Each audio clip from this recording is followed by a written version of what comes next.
தான்ப்பா முடவாட்டுக்கால் கிழங்கு. வணக்கம்ப்பா. முடவாட்டுக்கால் சூப்பு தான்ப்பா இப்போ பண்ண போகிறோம். முடவாட்டுக்கால் கை கால் வலியெல்லாம் நல்லா கேட்குதுப்பா. 4000 வகை வியாதிகளை குணப்படுத்துன்னு சொல்கிறாங்க. நமக்கு ஒரு 40 வியாதியை சரி பண்ணாவே போதும். நரம்பு வலி, கை கால் வலி எல்லாம் கேட்கும். இது முடவாட்டுக்கால்ப்பா.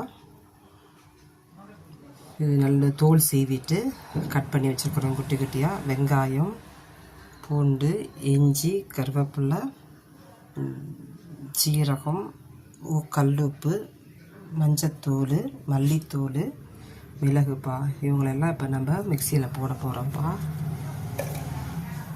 முடவாட்டுக்கால் போட்டாச்சு.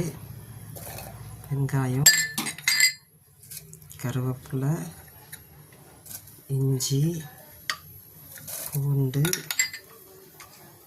மிளகு, உப்பு,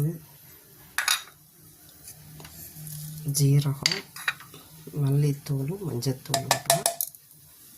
இப்போ இவங்களை அரைச்சிட்டு இவங்களை அரைச்சாச்சுப்பா. எல்லாம் போட்டு அரைச்சாச்சு. மண் சட்டியை வச்சு அதில் இதை ஊற்றுறோம்ப்பா. மண் சட்டியை பயன்படுத்துங்க, ரொம்ப நல்லதுப்பா. கொஞ்சோண்டு பட்டை போட்டுட்டோம், கொஞ்சோண்டு சோம்பு போட்டுக்கிட்டோம். இப்போ இது நம்ம எவ்வளோ அரைச்சோமோ அதே அளவுக்கு 3 டைம்ஸ் தண்ணி எடுத்துக்கலாம்ப்பா. மண் சட்டியை பயன்படுத்துங்கப்பா. நிறைய பிபி, சுகரு, மலட்டுத்தன்மை எல்லாத்தையும் சரி பண்ணும். அதில் மண் சட்டியை பயன்படுத்துங்கப்பா. அதில் 3 டைம்ஸ் தண்ணி ஊற்றி ஒரு 20 நிமிஷம், அரை மணி நேரம் இதை அப்படியே நம்ம சிம்மில் வச்சு கொதிக்க விட்டுட்டு இதை பயன்படுத்தலாம்ப்பா.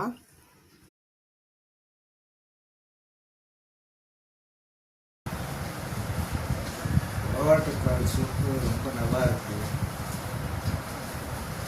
இது நல்ல கால் வலி, கை வலியெல்லாம் நல்லா கேட்குது. எல்லோரும் பயன்படுத்துங்க. இதை எல்லோரும் நல்லா பயன்படுத்த